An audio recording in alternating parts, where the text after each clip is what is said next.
It seems an unwritten rule in evangelism that when you, a Christian, are forming a friendship with a non-Christian, you ought to spend a good chunk of time with that person, build up some relational collateral with that person before you start to talk about Jesus with that person. Like, you don't just up and start talking about Jesus with someone you just met, right? You talk about these things in these categories, at these levels, seeking to earn some trust and rapport with that person.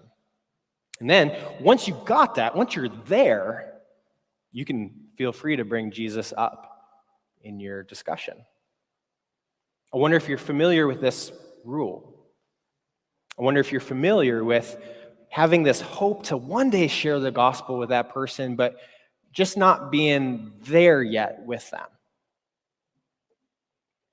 Trust, rapport, relational collateral ought to be characteristic of our friendships with non-Christians. Make no mistake.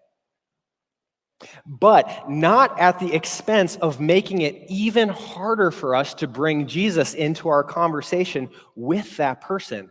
And unfortunately, I believe exactly what this unwritten rule is doing is making it harder on us in the long run. Consider that we as humans, we tend to form our relational fencing with a person around what we choose to talk about with that person. Talk about this thing, so that gets formed in our relational fence. We've never talked about this thing, so that stays kind of outside of the fence. Weeks progress, months progress, years progress, that fence gets sturdier and taller. To the point where when I see Mark out on the street, he expects me to talk to him about the outdoors. When I see Mary, she expects me to talk about gardening. They don't expect me to talk about Jesus because I never have before, and I know that. And because it's never been brought in, every day that passes by, it gets more and more and more difficult for it to jump over into that fence and become a part of our conversation. How about for you? I want you to think about an unbeliever in your life who you have a friendship with. I want you to ask this question. Would it be easier for you to bring Jesus up in a discussion with that person today because you spent X amount of time talking about other things with that person? Or is the fact that you have spent so much time talking to that person about all things other than Jesus the very thing that makes it so difficult to finally bring him up? Church, I exhort you, we don't want to make evangelism more difficult on ourselves than it already is. Please know I'm talking from experience. We don't want to, in the name of trust, wait to talk about the name of Jesus with people.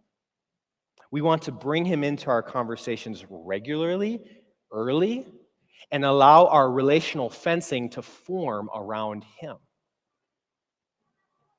Now, I realize with this kind of exhortation, a lot of people might feel, yeah, I want to do that, I just don't really know how. I think the most important thing for you to do is get in your community groups, get in your life groups, and talk about how.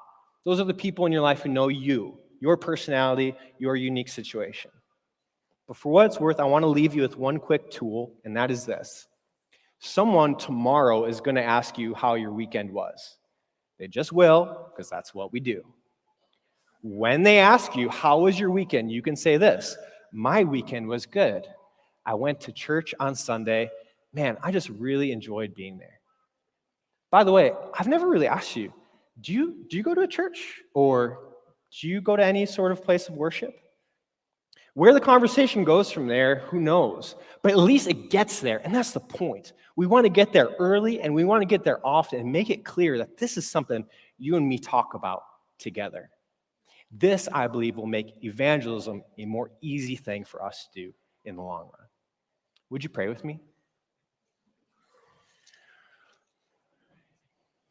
Lord, as we come to you today, we recognize we're a mix of motives.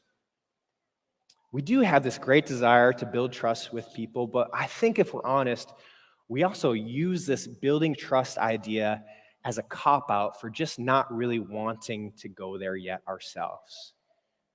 We confess that the thing that should make us so happy and so wanting to talk about, namely you and your gospel, is the thing we too often hide from the people who most need to hear it. We confess that to you and ask, God, would you help us to change?